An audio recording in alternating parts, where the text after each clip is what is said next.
So welcome to my colloquium to present my master's thesis titled Advancing Burnout Prevention, an Umbrella Review of Intervention Effectiveness and the Design of a Sustainable Multi-Level Strategy.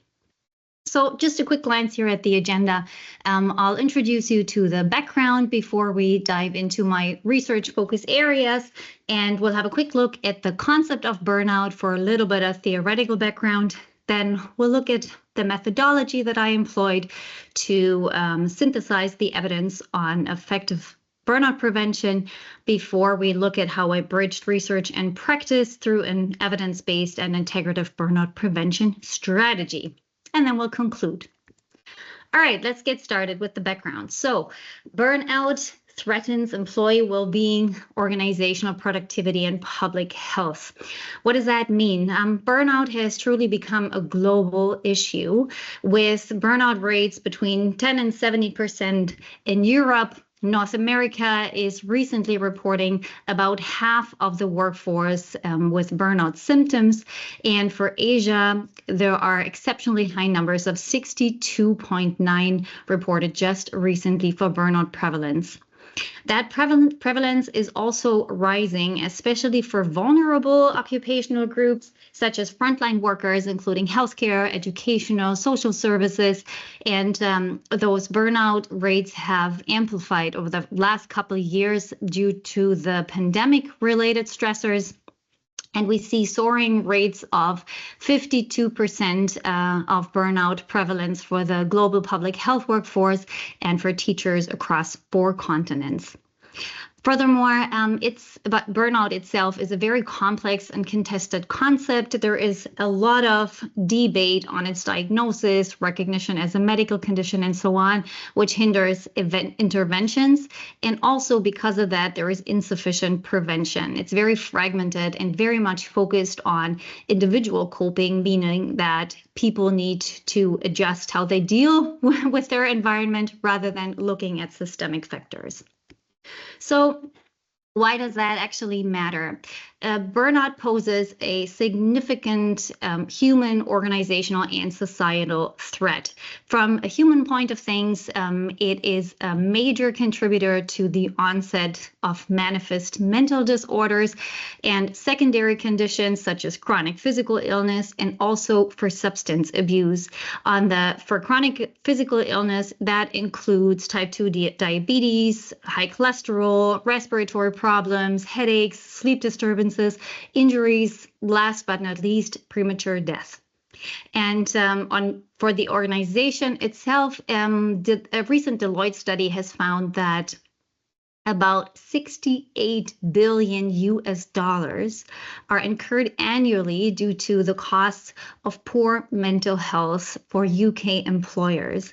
And that is due to high turnover, associated recruitment and training, reduced performance, productivity, low engagement, low job satisfaction, all due to mental health and burnout. For our society, that means that there are about 12 billion working days lost annually, and translating into $1 trillion US dollars of an annual productivity loss, again, due to mental health disorders and burnout. Now, my research focus areas, what did I focus on? I isolated 3 research gaps here, which first of all is that there's a huge gap between research and practitioner. That means that what we know about burnout is not what we do about burnout. And also there is no current evidence synthesis on effective burnout prevention. So that means we currently don't know what actually works best to prevent burnout. And then also that translates into a lack of evidence-based strategic burnout prevention, especially in practice. So out of that, I formulated the following research objectives that span across 4 main fields here. So first of all, I wanted to identify what burnout prevention interventions are out there. I wanted to identify that evidence, to then synthesize that and find out what the most effective and sustainable strategies are, to also assess limitations and research trends, and to finally translate that into an evidence-based framework for organizational implementation of burnout prevention to bridge that gap between research and practice. All right, so let's have a look at the concept of burnout. 50 years of research for burnout, and still there is no consensus on a lot of factors, such as the definition. There are 88 unique definitions out there, still no official consensus on a definition, but the World Health Organization has finally listed it in 2019 into its International Classification of Diseases, which is basically the book of diagnoses for all medical conditions. But in there, it's listed as a syndrome resulting from chronic workplace stress that has not been successfully managed. They also highlight that it's not a medical condition, but an occupational phenomena. There are three core dimensions to burnout, which are emotional exhaustion, depersonalization, and a lack of personal accomplishment that span across over 130 symptoms. As I said, it is not an officially recognized medical condition, which means officially there is also no diagnoses. And that again translates into very limited prevention, access to treatment, disability benefits, or even workplace accommodations for those affected. The nature and underlying causes of burnout are also very much under debate. There are over 20 different theories out there, but really the three common denominators of all theories, or the majority of theories, is that burnout is multifactorial, so it has multiple causes. It's caused by an imbalance between resources and demands, and it is marked by a gradual erosion or gradual decline. All right, so how did I go about this? My methodology. I started off with the literature research to refine my scope before I then selected the most suitable evidence synthesis method for me, which was an umbrella review. Then headed into a systematic literature search and selection according to the PRISMA model before I systematically extracted the data and summarized the results from the eligible studies to then synthesize that evidence and finally create a strategy, an according strategy based on the findings. So what did I find? What is the current evidence? So just a quick glance at the summary. There were 9 eligible studies, 9 systematic reviews comprising 276 primary studies. What is worth mentioning here is that 89% of those systematic reviews focused on individual burnout prevention interventions. And that means that they mainly focused on strengthening personal resources and building coping skills rather than looking at systemic issues contributing to burnout. For the population, 56% came from healthcare sectors and 44% of study participants from other sectors. I isolated 48 different intervention methods across those 9 reviews. That means 48 different ways or actions were taken to prevent burnout in these studies. And also I isolated 84 different psychometric tools that were used to measure outcomes. And that sheer number of 84 different measurement tools used across these studies shows that burnout is not a singular construct, but it reaches into many other dimensions of life as well. I further isolated 5 outcome domains for these 9 systematic reviews that spanned individual outcomes, namely changes in burnout, protective factors, burnout risk factors, work-related risk factors, and physical health. Now, what did I actually find? So looking at the effectiveness by outcome domain, I'd like to bring your attention to that circle up there. So the most responsive component across the outcome domains were protective factors that improved in 89% of the systematic reviews that I looked at.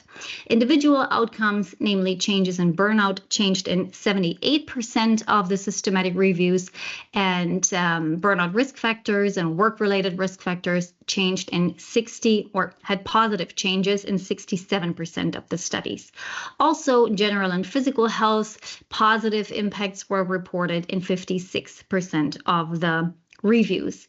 That means overall, 8 out of 9 of the systematic reviews reported positive preventative effects. Now, bottom line, it can be concluded that those 9 systematic reviews looked at 3 types of interventions: individual interventions, organizational interventions, and combined interventions. Combined interventions use the synergy of using personal resource building and at the same time tackling systemic change and addressing systemic stressors. So it is true prevention by tackling root causes and symptom management at the individual level.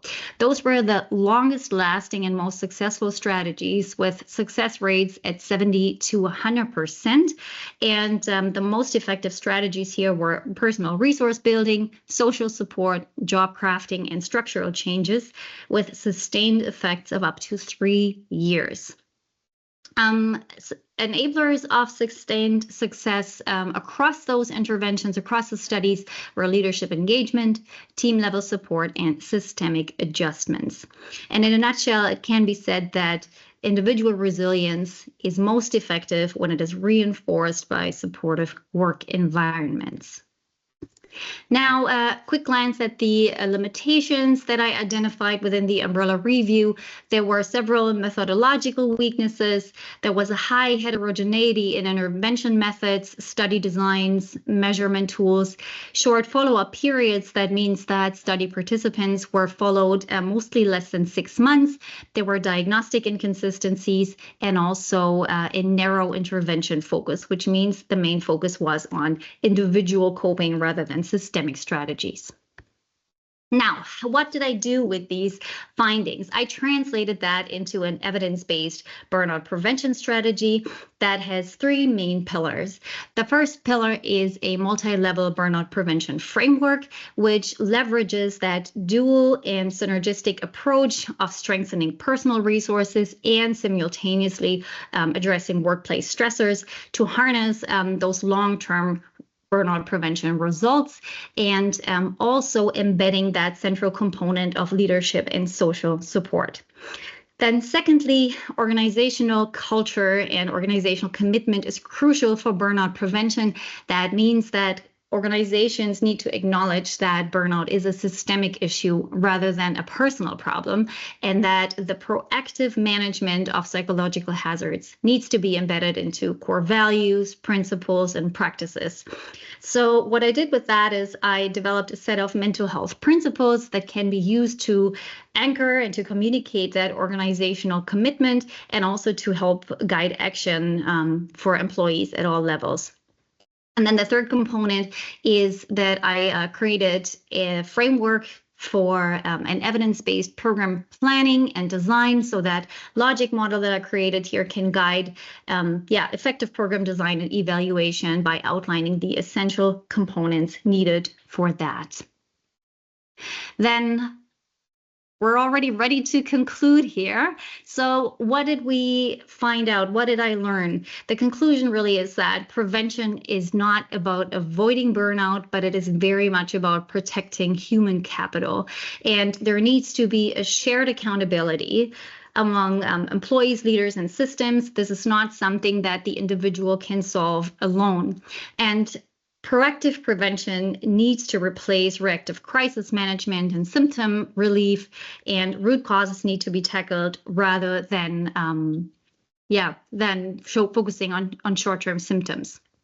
Research and practice need to start going hand in hand to provide and deploy evidence-based integrative strategies and to enable health-promoting organizational cultures. And then lastly, rigorous and multi-level research and practice is needed to keep advancing burnout prevention and to eventually combat that global mental health crisis that we're seeing.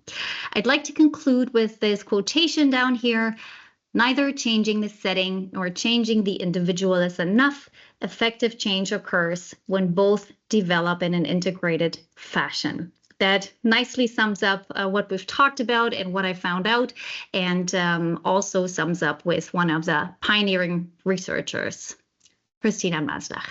All right, thank you very much. There's in the backup here, there's all my references. You can have a look at those later if you like, but this is it for now. Thank you very much.